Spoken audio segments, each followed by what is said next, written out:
Hello, I am in my garden, as you can see. I'm going to show you now because I think my cucumbers have near enough finished. So I thought my melons had finished and one's just appeared, but I don't think there's going to be time for it to ripen, but I'll have to leave it now. I was going to pull them out. So I think I'm going to tidy my cucumbers. I've got cucamelons, so we'll harvest those. We'll pick some of them. If I've got black all in my hair and on my face and stuff, little black bits, black fly, because it's absolutely all over my sunflowers at the front. So I've just been tying them up and sorting them out, and I've just planted some more nasturtiums, but I have spotted ladybirds, so I don't think they'll last very long. Tiny ladybirds, but we've got them. And we've got bees, big bumblebees, little bees, so we've got bees as well. So it's all good. And butterflies, ooh, butterflies everywhere. So I'll take you for a little look because you've not had a look at my garden for a couple of weeks. So I'm going to take you around my garden and show you what's going on there. Everything's starting to look a bit lush now, and tomatoes are all ripening, and like I say, it's the cucumbers are looking a bit spent. I think I might leave them. Yeah, I don't know. I can't make my mind up really. I think I probably will leave them, but they're starting to die off now. Anyway, stop waffling, and let's show you around. These are my tomatoes. As you can see, they're all starting to ripen now. There's absolutely hundreds on here. They're just hidden because they're green, you can't see them, but as soon as they start ripening, there's absolutely loads. They're collapsing under the weight of tomatoes. So what I'll do is I'll start to trim the foliage off now, because we need all the energy now to go into the tomato. So we'll start trimming it off from the bottom, not up at the top, but from the bottom. So anyway, have a look at these. So take the leaves off from the bottom, but as you can see, it's starting to go. So I think that it's got one on the end there.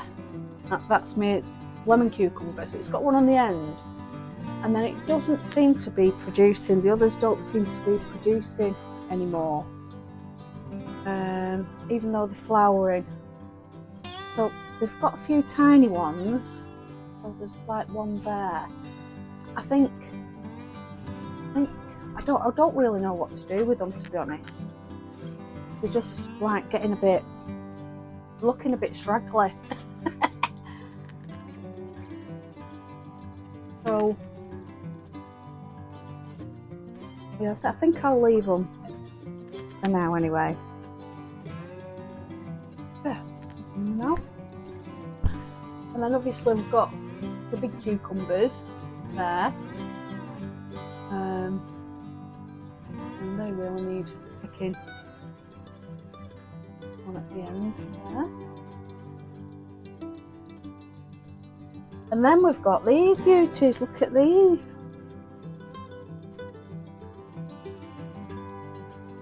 All these cucamelons. Oh, they're lovely, they are. They're not as sweet as a normal cucumber. They've got a sharpness to them, but they're really nice. They're ever so nice. So if you get the opportunity to grow these next year. They're really super easy to grow. And obviously, as you've seen, mine grow in a tub, and I've got 5 plants in there. And yeah, they're quite prolific. That's the word, isn't it?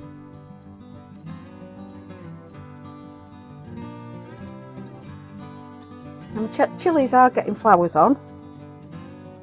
How many I'm going to get, I have no idea. But there are things happening, so we'll just leave them to do their thing and see what happens there.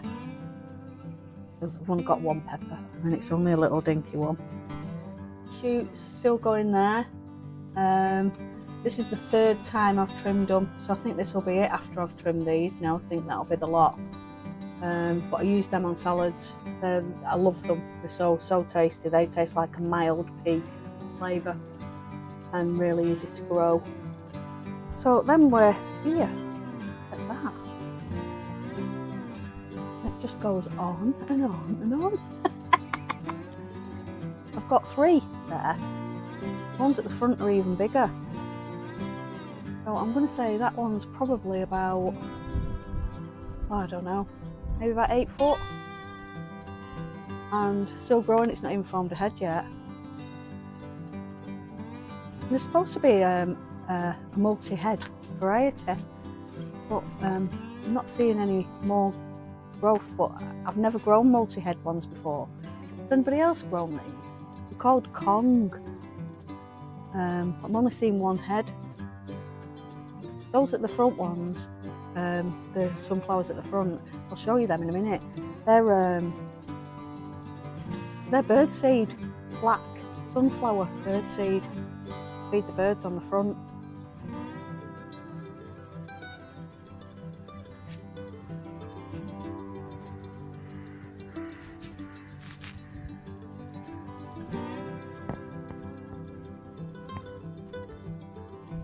So these are outdoor, the ones are planted outdoor.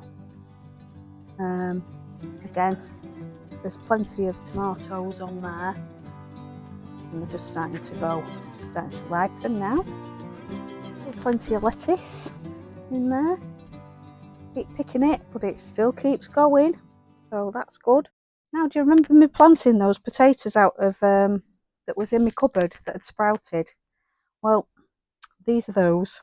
These are Maris Piper, bought from, I think they were Morrison's, and they just started growing shoots in my cupboard, so I planted them, and these are those. So these are going to be my winter potatoes.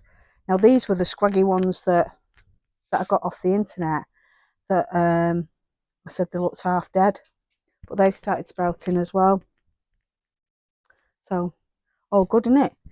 So when it starts getting too rainy, as the winter approaches, through the autumn, and it starts raining too much, then what I'll do is I'll pop them in my conservatory, in my greenhouse, to keep them dry, because moisture will just, too much moisture when it gets cold, just will do nothing at all apart from give them blight, and they'll just rot.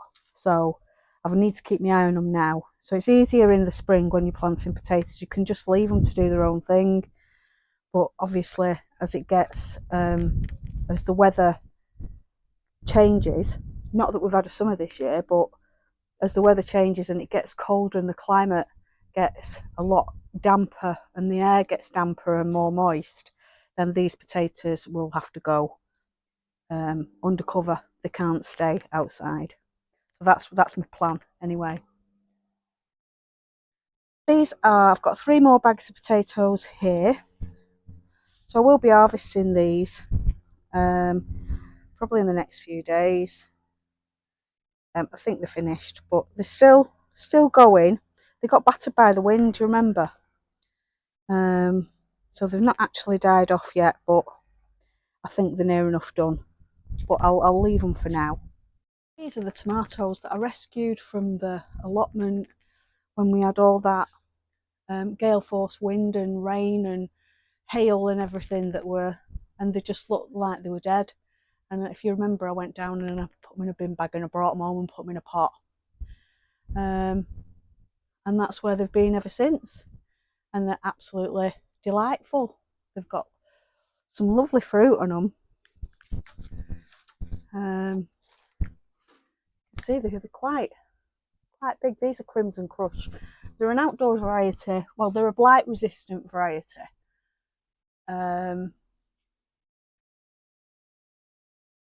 So yeah, they're doing really well, so I'm really pleased with them. So like I say, I did rescue those, and I'm happy that I did it. I'm not putting tomatoes on my allotment again. I might put them in polytunnel though, they're doing well. That's dwarf French bean. I think there's a snail in there that keeps having a munch. So I've had a few off it, and it's snails eating most of them. I'll just leave it. You've got to sacrifice a few bits, haven't you? Carrots still covered, but there are some massive slugs around here at night. So I'm not holding much hope because let's have a look. Oh, break that now. Yeah, they're being munched. I knew it. Can't have nothing, can you?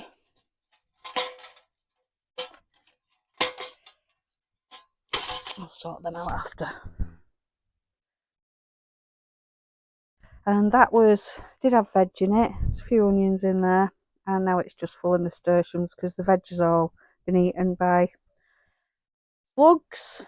Everybody's had a massive problem with slugs, and that's my rainforest in there. So there's absolutely tons of tomatoes amongst that.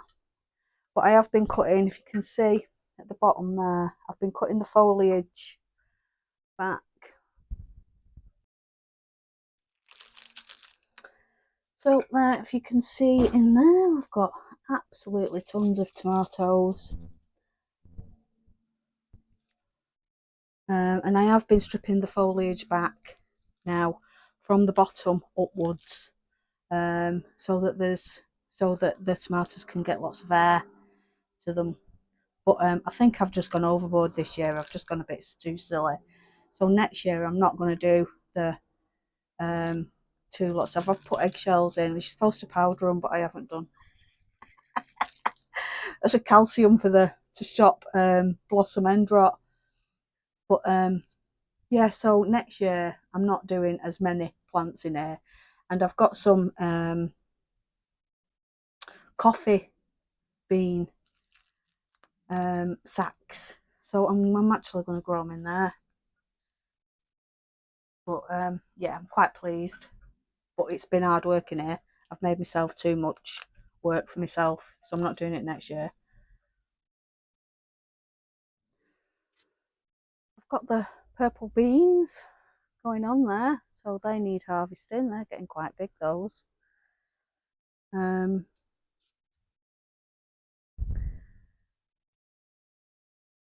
then these are the blotto beans, which I'm going to leave until they dry, because they're for winter. And remember me Romanesco cauliflower? It bolted, so I cut it off. So they need sorting out. I need to take those out, but I'll actually eat those leaves. So that's why I've just kept them there. So I'll probably cut them off for my Sunday dinner. And then look at these courgettes. So these are the 8-ball variety. So I'm trying to get them. I want some quite big ones because I want to stuff them. So I might leave those to see if they go a bit bigger. It's a test, really. This is my purple sprouting broccoli.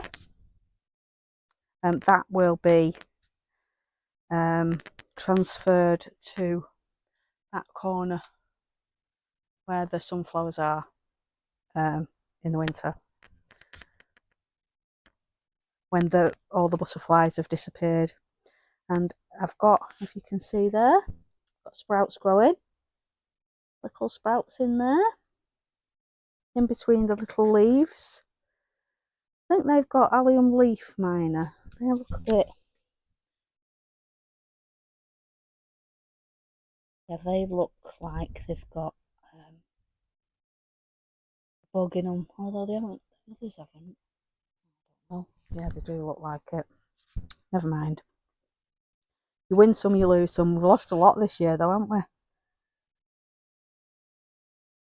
These are the Asturian tree cabbage. I don't know whether I'm that keen on it, to be honest. I have tried, we've had it, but it's not got that much flavour to it. It's not great. It's okay.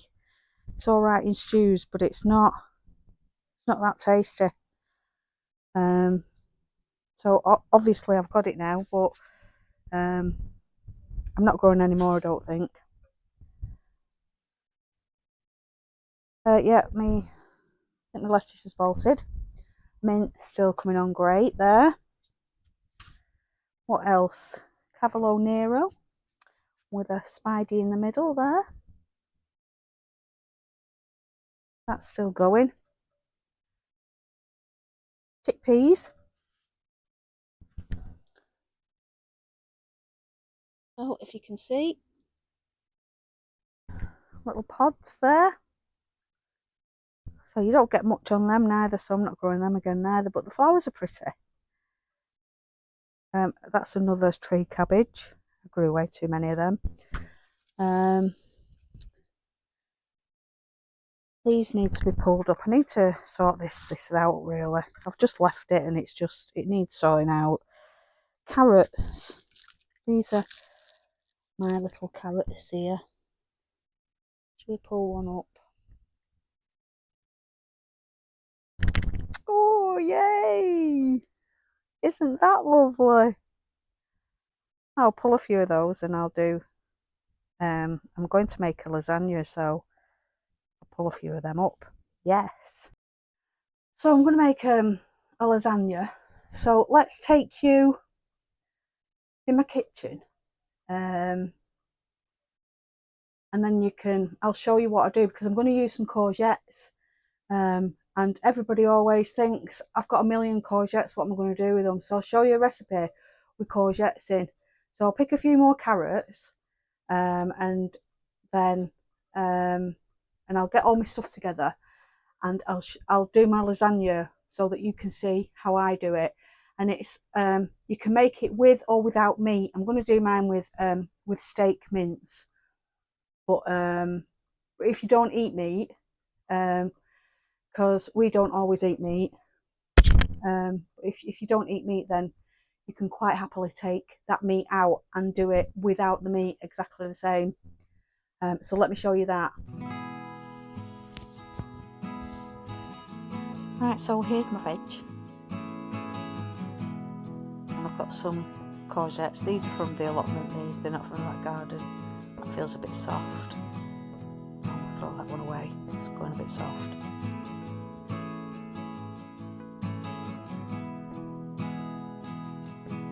Right, so I've given them a wash, so I'll give them another wash. Make sure that everything's clean first. And I've got some steak mince.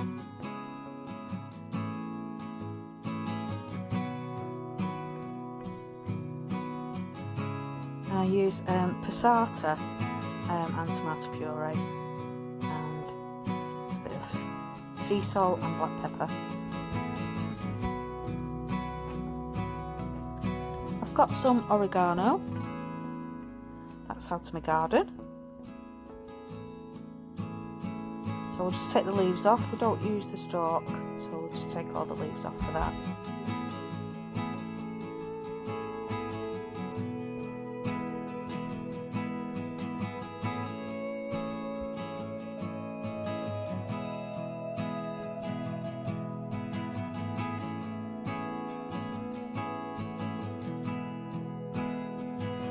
Right, so let's get chopping.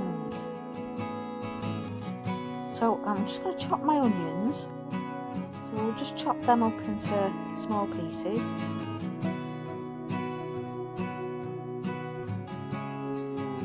Speed it up for you a bit.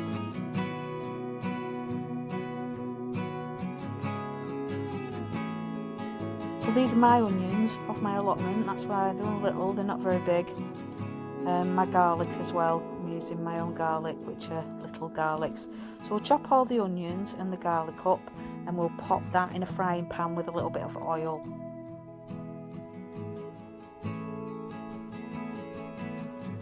So it does look a lot, but it does reduce down, don't forget.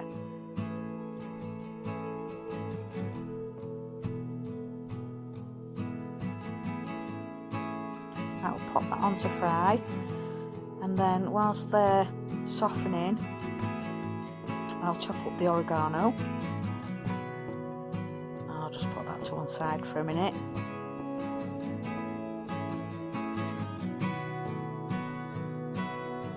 Let's empty the water out of my veggies here.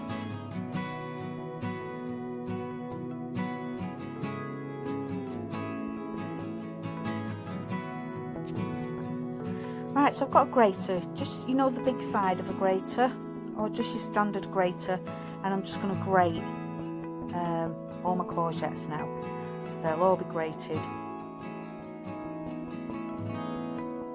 You can use like a chopper or a blender, you know, like a mini chopper thing. You can use one of them. So that's all my courgettes all grated there. And now I'm going to do the same with carrots, and I'll grate all my carrots as well.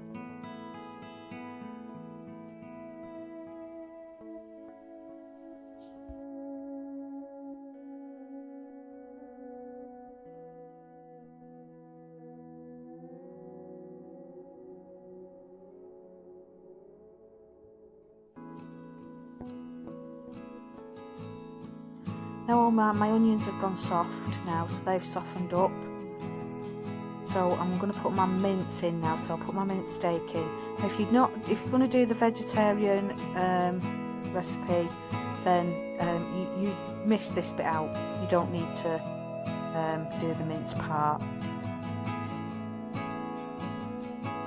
And I'll put the oregano, fresh oregano in there as well.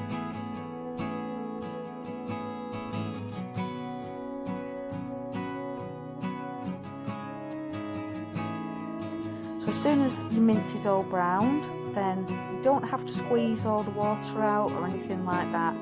You just crack on and put it all in.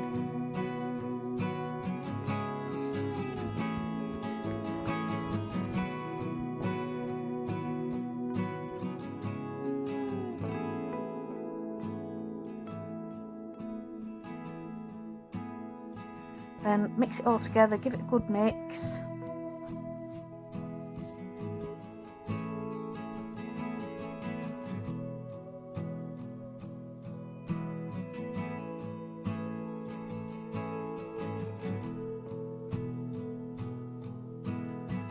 Then I'm ready to add the passata.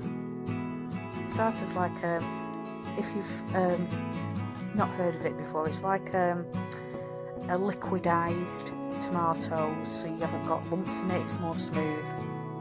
So you can use tin tomatoes if you don't want to use passata.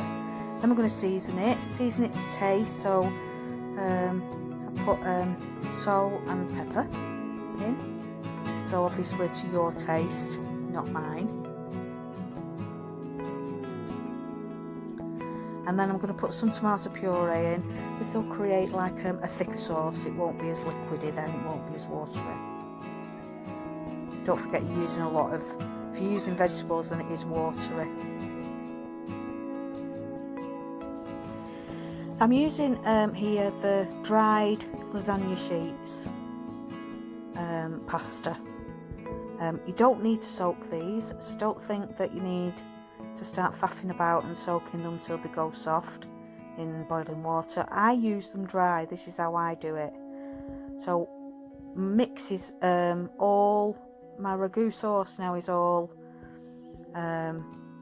nice and cooked. The juice has reduced a little bit. It's not too thick because I need that juice to be a bit watery, not too thick, but a good consistency.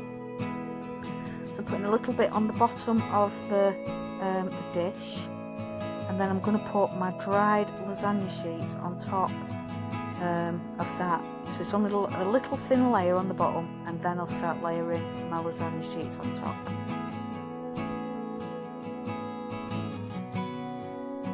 And then we'll put another layer of the mix, of the ragu mix. This is a great way of getting your kids to eat vegetables as well if they don't like veg, because they just don't know it's there. And you can can make this ragu sauce and serve it with spaghetti as well, or pasta twists, or anything that's, you know, just anything really with pasta. So I've done 3 layers there. I'm finishing off with, this is the last top here. And then what I'm going to do now is I'm going to put mozzarella cheese on top.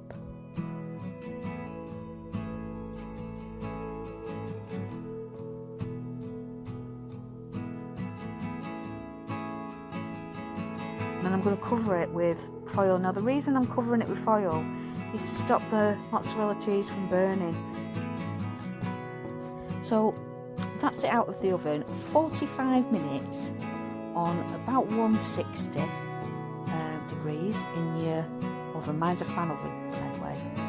And then I've topped it with some Parmesan cheese. It was absolutely delicious, by the way. So yeah, get that done, try that, you'll love it. So that's that for this one. I hope you liked the cooking. I don't know whether it's something that you're interested in or not, but I know quite a few of you have said that you'd like to see the cooking side, so I will show you a few of my recipes that are for my vegetables that I grow on my allotment. I do bake cakes and stuff like that as well, so but anyway, you have a great Sunday and I'll see you on the next one. Bye for now. Bye.